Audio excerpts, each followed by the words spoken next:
On today's NASM CPT podcast, I had the pleasure of speaking with a special guest, Joe Drake of Axiom Fitness Academy. We talked about the challenges of being a new trainer and how to program your first clients. It's a real challenge for a lot of people, even after you've been through the NASM program. You get the first client and then all the stuff falls apart. What do I do? How do I put it together? So we talk about it, try to make that easier for you. We talk about how to think about workouts beyond the exercises, and you can start focusing on movements rather than focusing on exercise. We talk about putting together workouts and putting yourself through a program so you have a better idea of what you're programming and asking other people to do, because you haven't been through it. How would you even know where to go from here? I like Joe. He's got such an easy way about him. He's very interesting and he's very informative. I think you're going to get a lot out of today's show. Make sure you like, follow, subscribe, and leave a 5-star review. Now, here's my conversation with Coach Joe Drake.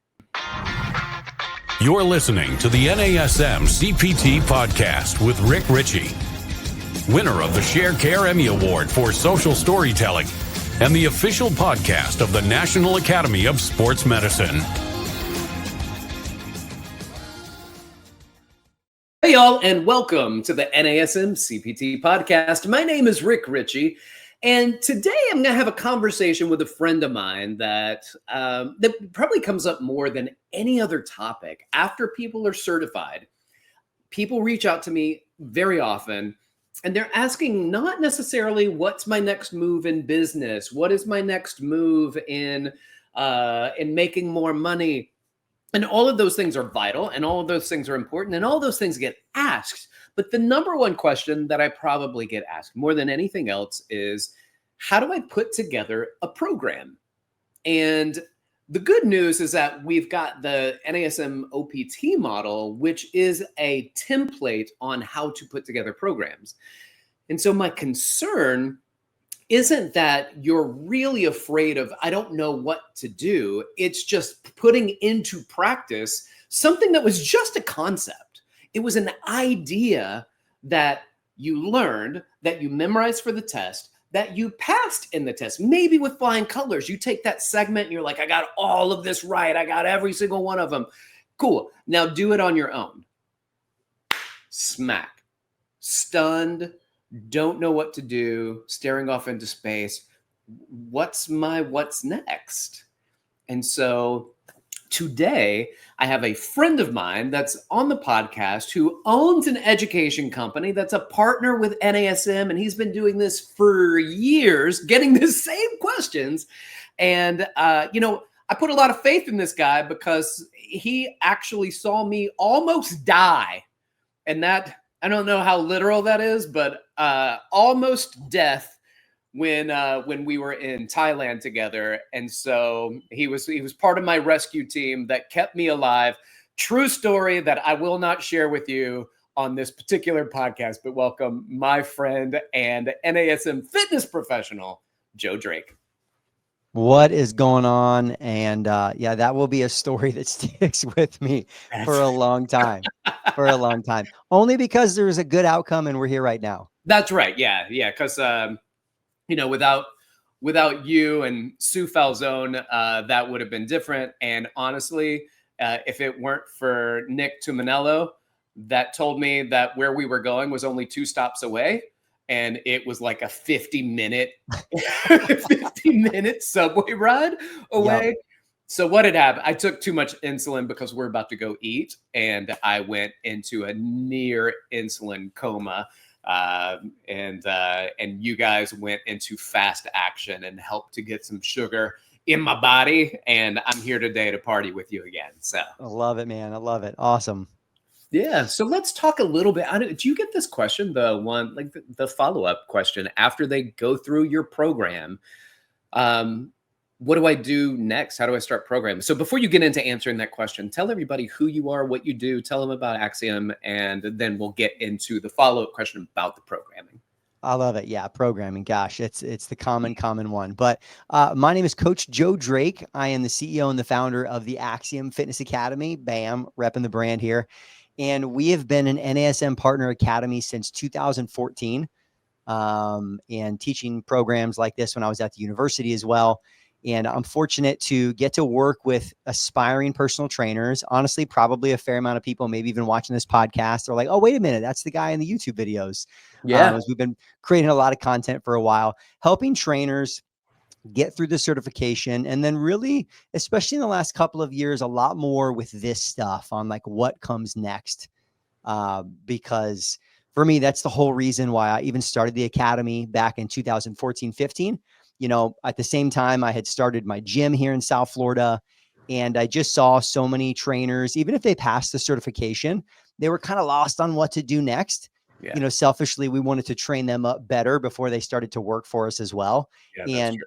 for as long as I've been teaching this, programming, even to your point, you mentioned at the intro of the call, even if some of them maybe should be thinking about some other business concepts, I find this is where the mind goes, because if you lack confidence in this area, then it's going to be, and I find in a good way too, building confidence here builds more confidence in like asking people for money and getting them in for sessions. So I think it's a great place to start.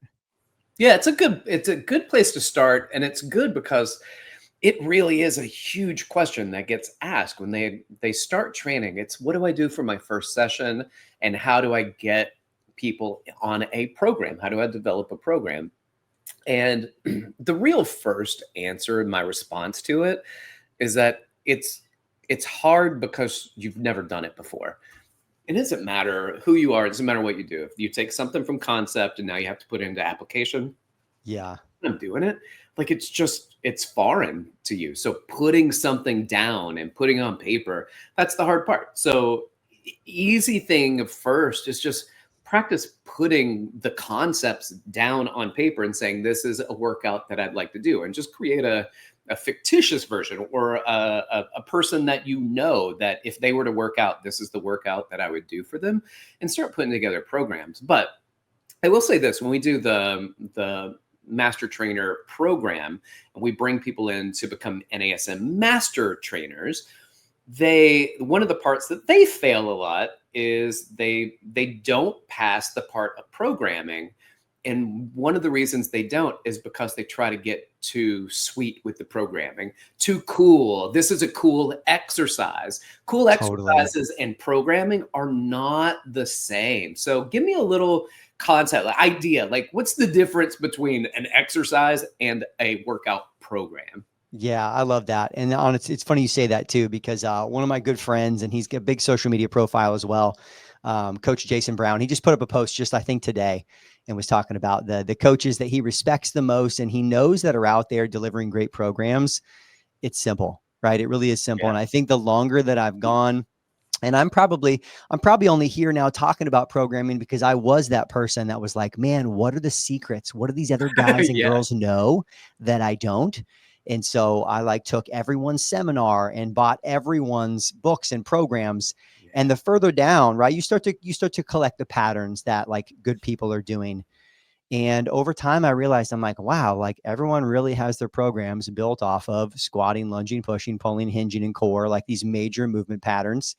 And to your point too, usually like they're very simple, but then you go do the program. And I think that's the difference for people who are getting into fitness and training based on whatever background that they've come from. It looks too simple on paper. And I think to your point, what more people, or anyone who's watching this, even if you don't have any like formal education on programming, you haven't gone through a program besides NASM, like you have what you've learned, come up with a simple program and then put yourself through it for not just a workout, 8 to 10 weeks. Like take yourself through these blocks of training, even while you're studying. And honestly, so many trainers never do that. And they come in and they themselves are making up workouts that don't fit together every week. So of course their client programs aren't going to fit either. So I think that's a great practice, because truthfully, some of my simplest, even for me, some of my simplest programs, 4 or 5 exercises are like the toughest workouts. So I think it's learning to do that, like doing the workout, keeping it simple. Because the thing that I have found too is that like if you keep it simple, people can work hard, and that's kind of what they want. That's a great point. And we talk about the KISS principle, all right? Keep it short and simple, all right? Formerly known as keep it simple, stupid, right? So that's the concept there, is that we really don't have to get fancy. And I remember when I was teaching exercise science programming, I don't know, 2 decades ago, to new personal trainers. And the guy that was kind of my mentor that was teaching, he said, one of the best trainers I know that works for the company, he does the basics really well. He does the basics really well. So get your basics down. And it's kind of like anything else. If you're an athlete, people always want to know how to do the cool moves. I know my 10-year-old son wants to know cool ball moves to do with a soccer ball. And I'm like, it'd be nice if you could just pass from one foot to the other. You know what I mean? Like you got to get the basics down. And so when you cheat yourself from the basics and try to go and do some real advanced programming, and you still haven't put together simple programming effectively, efficiently, specifically for a person, you're just putting down cool concepts for just anybody, then that's a disservice to yourself as a trainer, where you're trying to do the cool stuff first. And you put yourself in the position of any of your clients who want to do advanced lifts before they learn the basics, before they can do stability, before they can stabilize their joints, before they build endurance, before they get a base. They're like, all right, let's clean and jerk. And you're like, wow, I think we could find other things to do prior to the more advanced stuff. And that's exercise selection. But programming falls in line the same way. Anybody who wants to jump too far ahead, too far is always too far. All right. So move forward, but move forward slowly. And honestly, I think the thing is, I think and I say our minds, because I'm thinking of like in my first couple of years, and like I'm really trying to impress people, right? And you know, and I'm kind of creative and I'm trying things, and I think through my own trial and error over time, plus the right mentorship, I realized that kind of the reverse, like 80-20 principle is pretty good here, where, you know, week to week, you don't need to reinvent the wheel, right? And this actually, I think, is the biggest thing. And I'll maybe hopefully throughout the call, try to break down a couple filters for people to think through when it comes to like, okay, I have this first session. How do I get to a program? And I think the biggest thing that people struggle with is bringing together these long-term periodization concepts. Because again, when we learn about this, and this is what we learned in undergrad and grad school, you know, you're learning macro cycles, mesocycles, microcycles. And so I think people, they're not to say they're thinking too far out first, but I think many new trainers would be best suited to really figure out, you know what, based on where this person is right now, where should I start them? What's the best first block of programming that I can like hone in over the next 4 to 8 weeks? Because let's be real, you know, we might know where the goal is, but we don't even know how they're going to respond to training in the first 2 weeks until we start training them. And so I think keeping focus there can be helpful. And then 80-20, 80% of what you're doing week to week probably should stay the same. Like maybe on the other side, maybe 70%, right? If you have clients who like more variety, but you got to keep some things consistent or the body's not going to change. We can't have progressive overload. And, you know, 20 to 30%, that's still quite a bit. That's like 2 to 4 exercises every workout I can still kind of play with and I can have fun with without totally impacting my programming and my progression. Yeah, I love that. And I think one of the great follow-ups with that is as you start to put together these programmings, I always select I create a PR chart for everyone. And so there's a 1 rep max, a 5 rep max, a 10 rep max, and a 15 rep max. And I'll go through that. So every day I'll pull up their PR chart. And this is for lifts, it's for cardio, it's how many calories on something, how many meters in an amount of time. Yeah. And you know, I almost have so many things that at any given time we select something, you can probably PR in it if you just need a boost for the day. I had a guy the other day told me, can we do a new exercise so I can PR today? Sure. I love that. So, but you pull that up and then you go, look, I don't want you to do the most varied workouts that you can find because I want you to go after this. And it's easy when you put that PR chart up there and you're like, hey, I've got a 15 rep max for you. Can we do a 10 rep max today for this same lift? Right. And then let's get them moving towards that same exercise. And so in their head, it gets them away from everything's new, everything's cool, and it's great. You're giving them exercise, but when it comes to programming, you are not getting the progressive overload. You're just getting a bunch of variety, which means you're probably not getting good at anything. You are just feeding your Instagram mind when it comes to workouts too, right? Like, let's stay on something, stay on point and focus on it. And I think pointing people towards those PR charts where it's like, hey, again, next week, we're going to go after that hex bar deadlift again. Yeah. And I think that's, it makes me think of a good point too, as we're talking about programming. Your experience as a trainer, meaning your level of experience as a trainer paired together with the level of experience of your client should also probably have a lot to do with this. And what I mean by this is, I had a client in this morning, and this is a client who I myself have trained since 2015. He was training with trainers for probably 10, 15, 20 years before that. Like, this guy is not new to exercise. And by all measures, he is in phenomenal shape. And for where he's at in his life, he's just hit 60. I won't say his name or he'll kill me for putting that out here, but not to be named. But he is at a place where, like, lifestyle wise, he's gained as much muscle as he wants to or is willing and going to gain. He's at a phase of longevity and engagement, maintaining what he's built over the years. Now, for someone like that, who they're at the, let's say, like, peak of their results potential, minus, like, hormonal enhancement and other things, he's there. I mean, he's in phenomenal shape, health markers, whatever. So for someone like him, you can probably expand the variety even more if that person craves it, because it's much easier to maintain. But if someone's newer in their training journey, again, back to NASM and the OPT model, motor learning, right? The neurological adaptations, consistency is going to get people there faster, right? And they're not going to get better at the movements. And so I think, especially when you have newer exercisers, this is where, without me going on a tangent, this is where the high intensity group fitness environment has trained our clients in the wrong mentality. And I don't mean that wrong. Like, if you're doing anything, you're moving, life is good, you're healthier. I support that. So if you love it, do those classes, do the environment. But it is a battle for some trainers to help overcome that mindset for some clients who, like, maybe these clients are transitioning into one-on-one, or they're doing some group classes plus one-on-one. Well, there's the coach and the buy-in. Like, you got to get them bought into the fact that our goals are a little different with one-on-one training. And so it's just a different mentality, and I think some people might struggle with that, really establishing that coaching relationship to get the buy-in that you need. Right. Well, let's get into the programming. So when you've got the trainers who are asking these questions, how do I program? I went through the Axiom program. I went through the NASM, and now I'm about to train my first person, and I'm having a little freak out moment. What do I do? Well, how do I start programming? I know that we talked about it, but how do we do it now?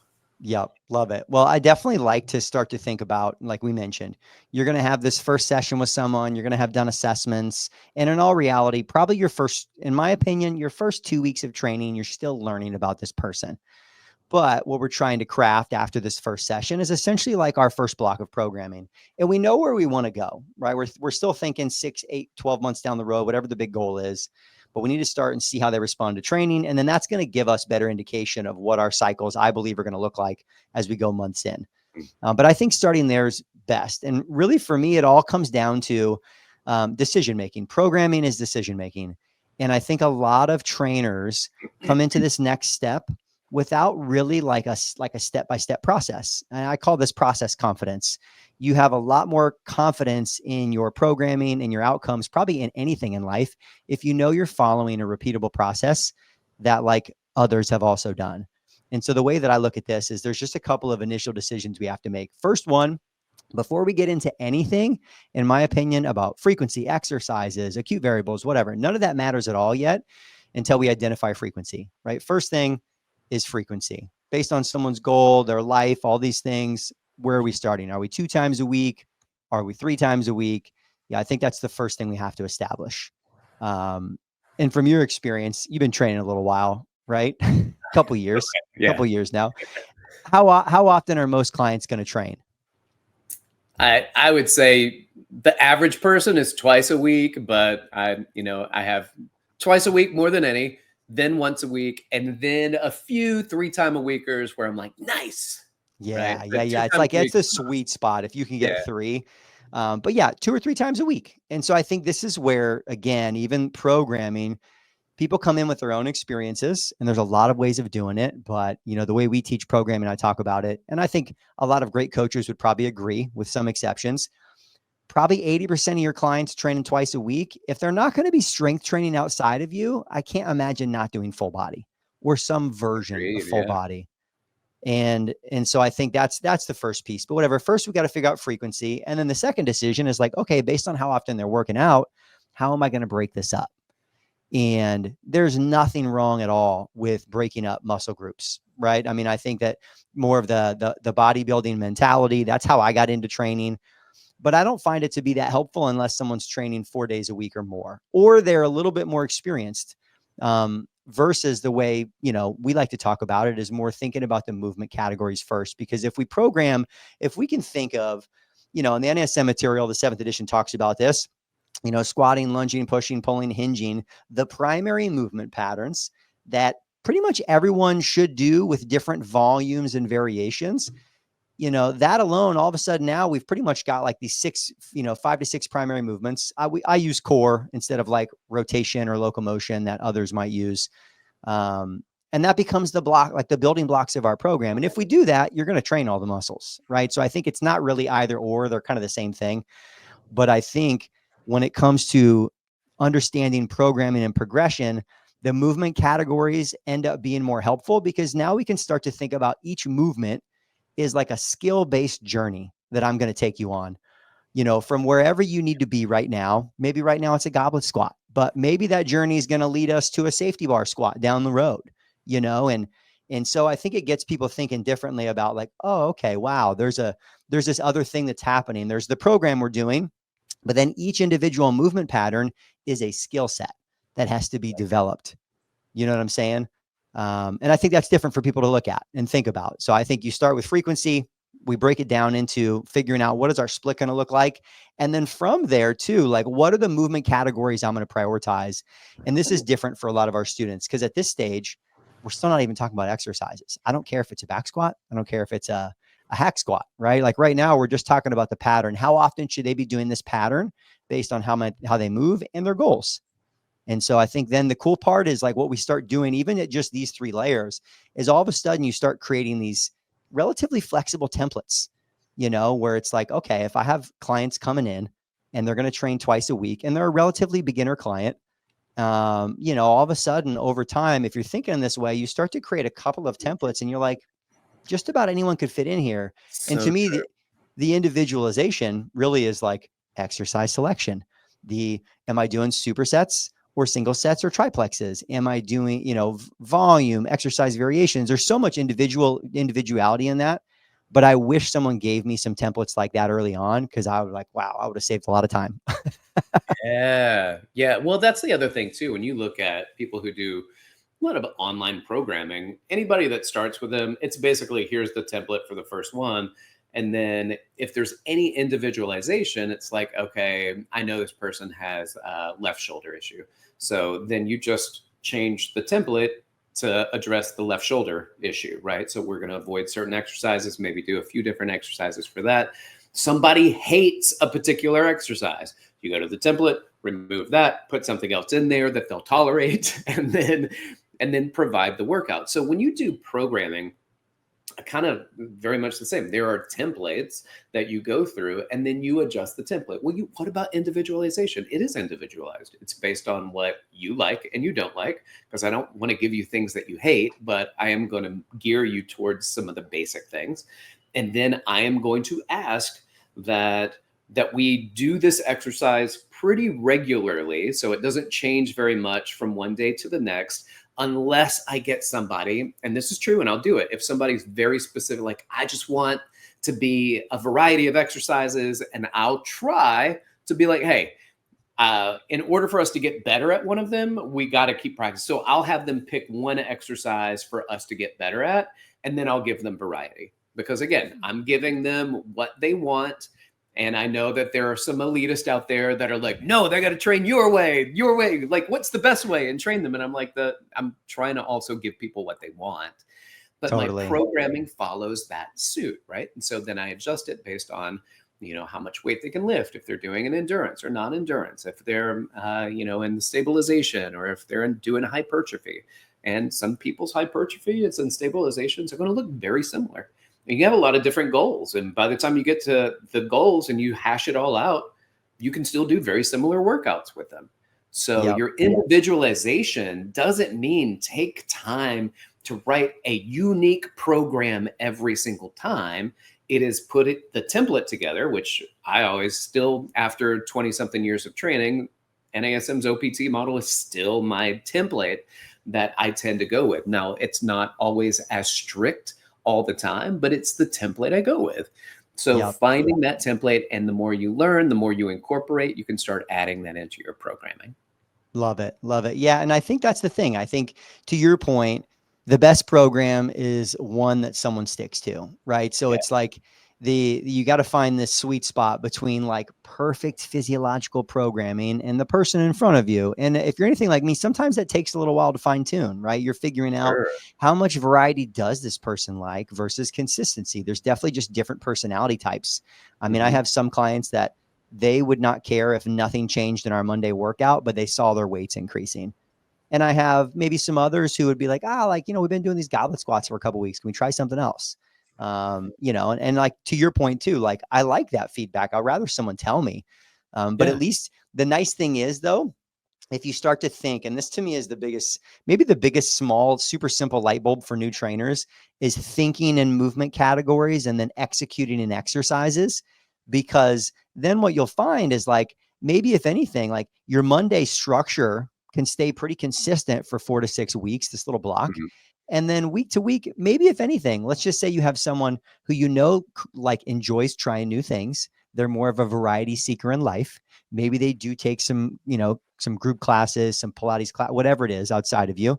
Maybe you only keep 2 exercises the same on Monday, right? And then guess what? That probably still leaves you like 3 to 5 more in your workout based on how you flow through that you can play with. So there's like a little bit of consistency with a fair amount of variety. And then on the flip side, other clients that I know, like, are really, really like pushing for progressive change in their body or gaining muscle, maybe 4 of our exercises stay the same and then only 2 change. And so I think that's the cool part, is you have a little bit of, I guess, that leeway in decision making, because that's really what we're doing week to week, is how much do I need to keep consistent to let them keep pushing? What kind of feedback did I get? How are they, are they getting stronger at this? Because if it's still working and they're making progress, don't change it unless you feel like you need to. Like, either A, they've verbalized they wanted to, or you feel like, okay, we need to move to another variation. Otherwise, keep it the same for a while. Perfect. I love it. Joe, give me just a moment and let me go through this. This episode of the NASM CPT Podcast is brought to you by NASM One, the membership for trainers and coaches. Members enjoy unlimited access to hundreds of career resources. Get the Edge app to schedule and program clients. Enjoy half off all certifications and specializations, access to free CEUs, and more. All of this for just $35 a month.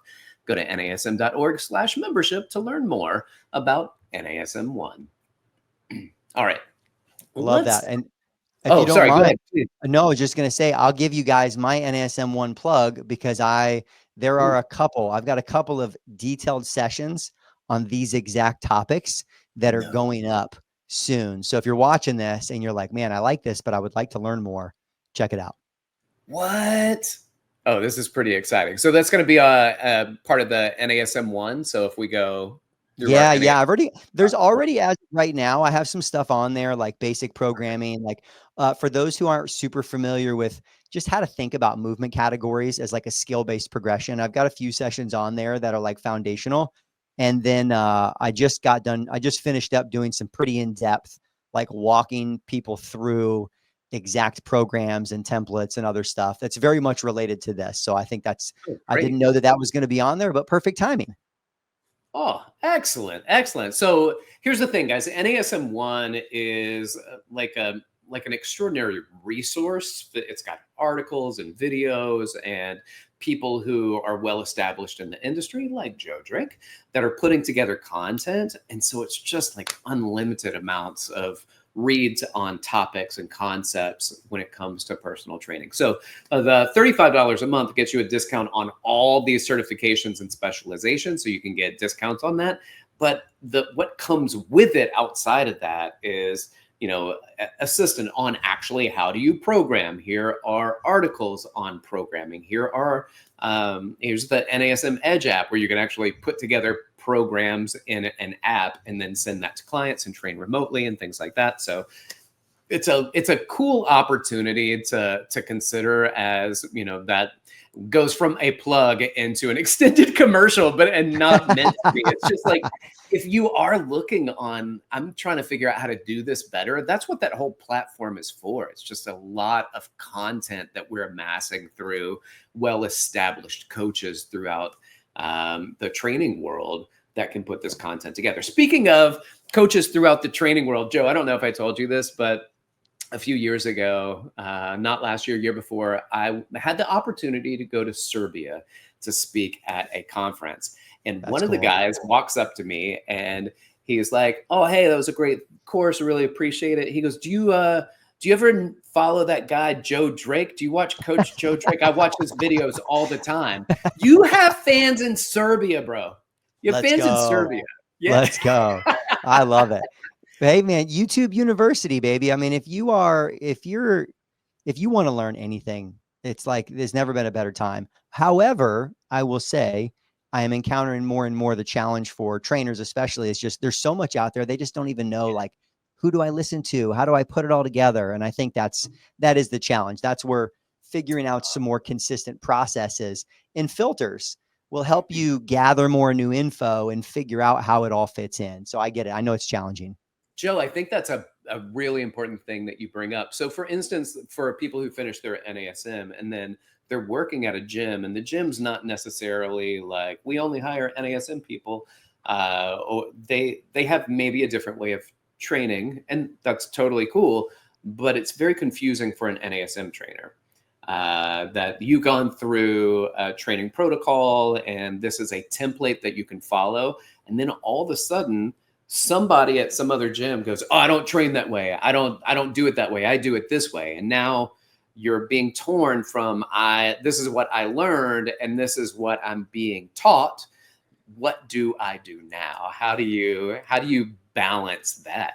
I love that. I think that's a good one, because I think a lot of people outside, and I know too, because it's on the hush hush, but I've taught the ACE curriculum. I've taught the NSCA curriculum. I've taught the NASM. The human body is the human body, but the models, again, the language people are using around training is different. What you will find consistent, even though no one's using the same language about stabilization, and I don't believe anyone maybe is talking as much about the neurological system and motor learning in the way that NASM does. And it's one of the reasons I like to teach the program, because I think it's an important concept. But if you look at everyone who talks about training and programming, they just might use different language. Instead of stabilization, it's like developing a base, or GPP. And honestly, some of these terms, like even GPP, that we still use in the exercise science world, I don't think it's that helpful. People don't understand, what does general physical preparedness mean? It is, in all intensive purposes, kind of a combination of phase 1, phase 2. It's stabilization and it's muscular endurance. And so I think if you're a new trainer that's out there and you are in places where maybe like they don't have the same NASM background, or they say, "Well, I don't train that way," chances are they actually just might not have a clear picture of what these things look like. Because I think from the outside, some people think that stabilization is just balance work. And like your first 4 to 6 weeks is like balance training. And I think you and I know, like, that's not it. That's not it. Like you might do some balance work, but you're doing the major movement patterns, but you're doing them with slower tempos. You're doing them with isometric.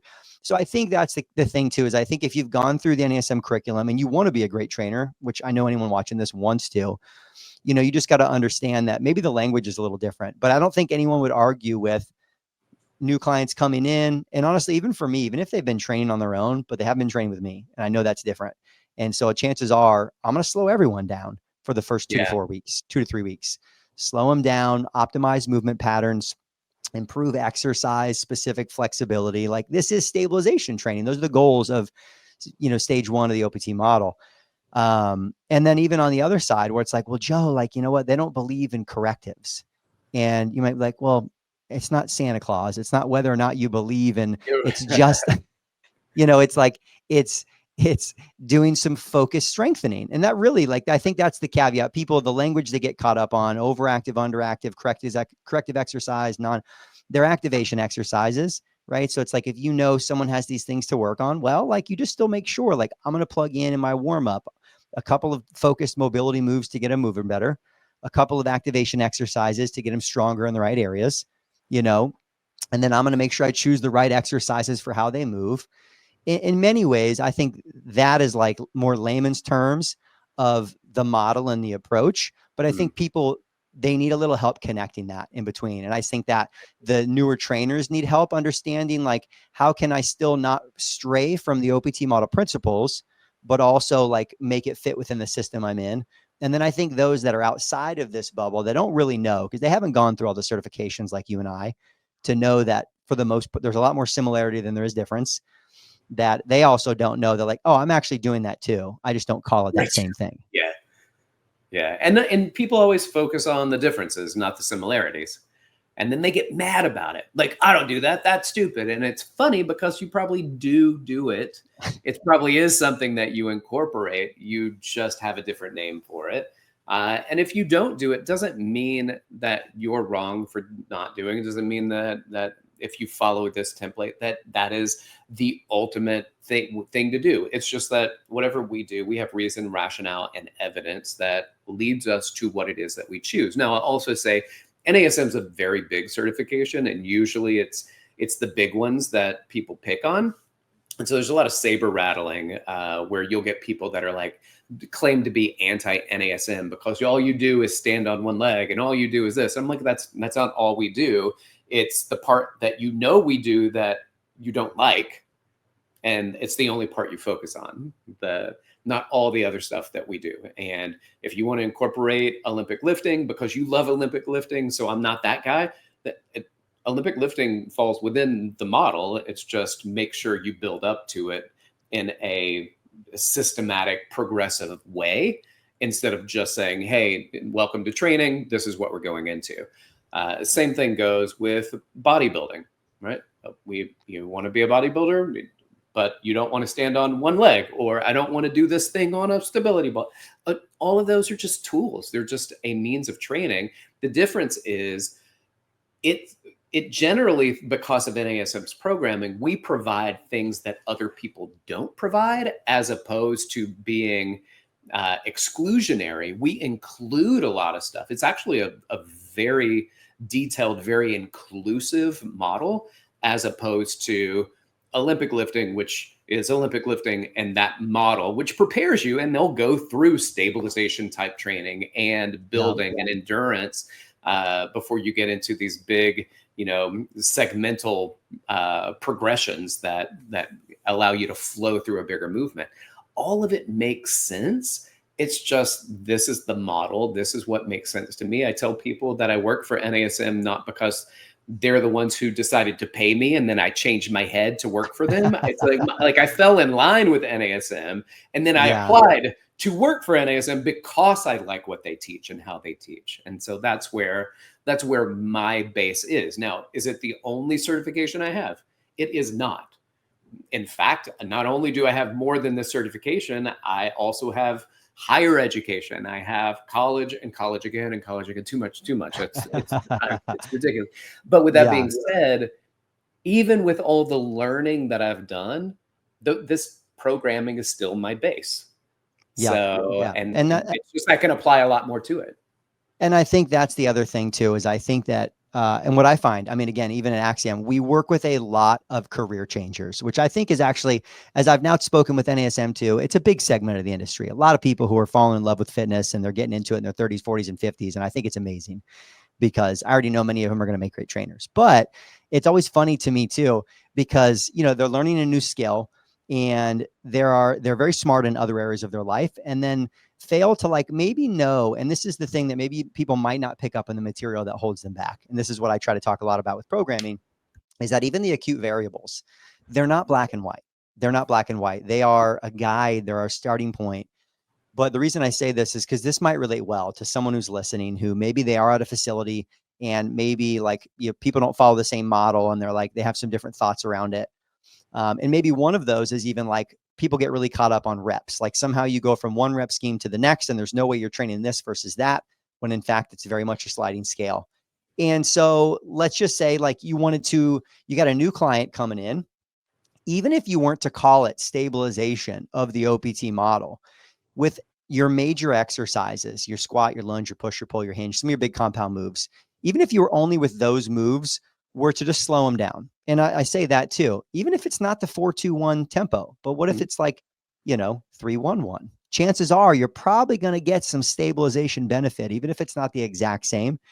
And guess what? Even if you only did 8 to 10 reps, but you were doing slow tempo and focus, and you were optimizing bottom end position and range of motion and technique, just because it's 8 and it's not 12 to 20, I can promise you're still getting some good stabilization. And I think that's kind of where people get caught up, because some people are like, oh no, like they should actually focus on like lower repetition, maybe some more strength in the beginning relative before going to these higher reps. I just think we're arguing over things that aren't that different, versus thinking like, I'm trying to optimize how they move. And for some clients, you might find you might only have to do like that strictly. You might be like strict stabilization for 2 weeks. And you're like, you know what? It looks good. Like I'm going to start to slowly bleed this into like muscular endurance now, And so I think that's where it's like, I don't have to stay in this phase for 4 to 6 weeks. If I decide they're moving well and they're ready for a little bit more load and more intensity, let me start to shift it up a little bit. So there is some problem solving involved here that is hard to figure out on your own.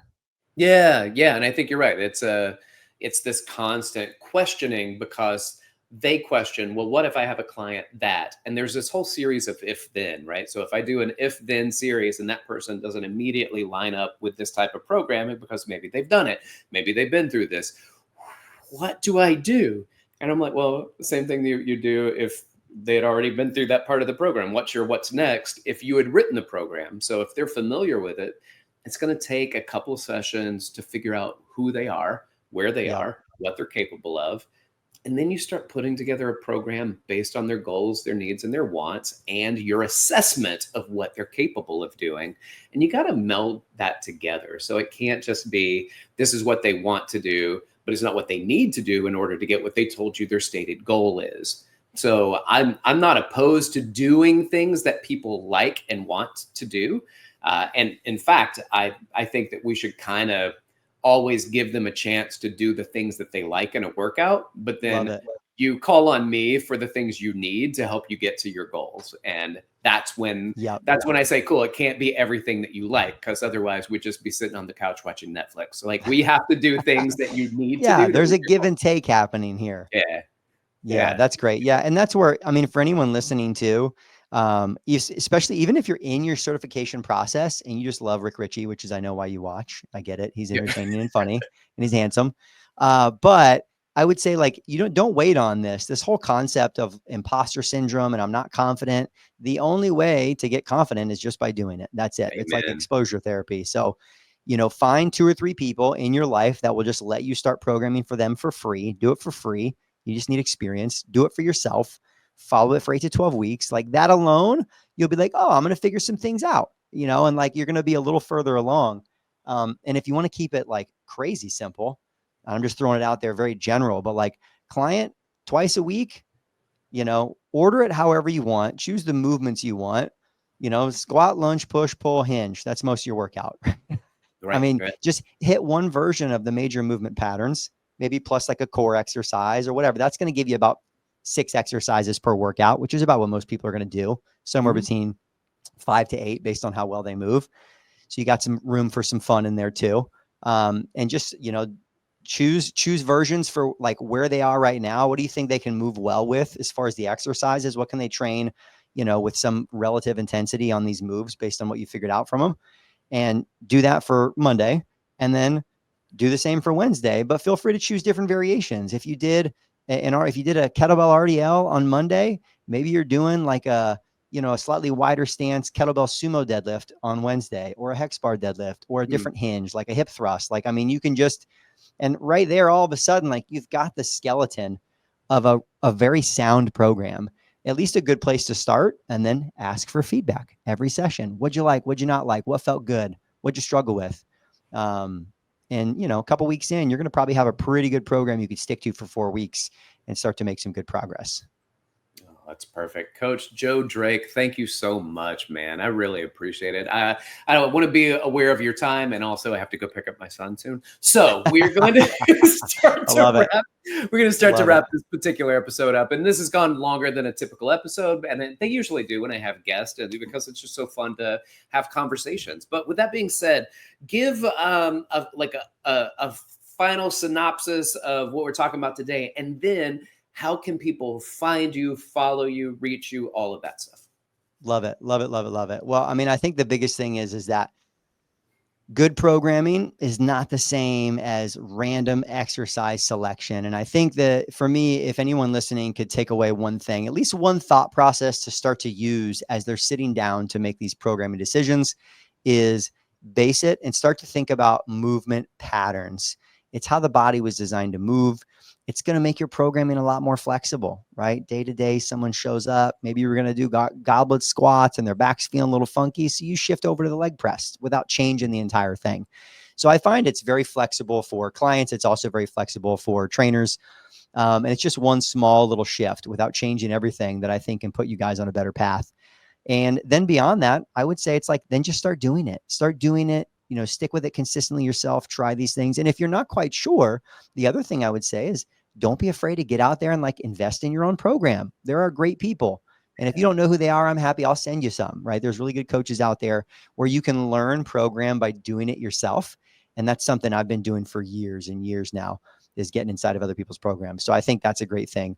And then beyond that, I mean, I would love to help. However, right, I'm super active on Instagram. If you guys reach out to me there at Coach Joe Drake. And so, thankfully I do hear from quite a few NASM grads anyways, but I mean, even if it comes to sending over programs, this is the stuff that I love talking about. And I know a lot of times many times my feedback back to people is looks pretty good. Try this one tweak, and you're probably not as far off as you think. But I think you're only going to get better by doing it. And there's plenty of people out there like myself who would love to help you. Yeah, man, that's so true, Joe. And I think that's so vital for us to point out, sometimes you just got to do it.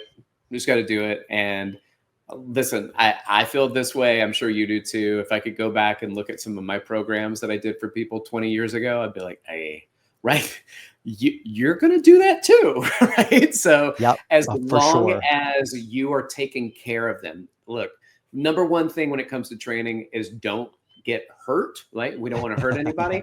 The second thing is try to make progress. So if you're not hurting them and you're making progress, you're on the right path. And then your entire focus going forward for the rest of your training career is optimize it, right? Make it more effective, more efficient, and get people to do it, right? So it's optimized based on whether or not people do it, enjoy it, and will participate in it. So I think that's our ultimate takeaway, is that, if we could all go back in time and redo programming that we did when we first started, we would. That's where you are. So you got to start somewhere. Yep, 100%. Love it. Excellent. Joe, thank you so much for being here. Ladies and gentlemen, thank you so much for sticking it out with us. I appreciate it. If you've got questions for me, hit me up. You can do so on Instagram at dr.rickrichey or email me rick.richey@nasm.org. Y'all keep inspiring people to fitness. Thanks for listening, and a big shout out to my producer, Eric Sorensen. This has been the NASM CPT Podcast.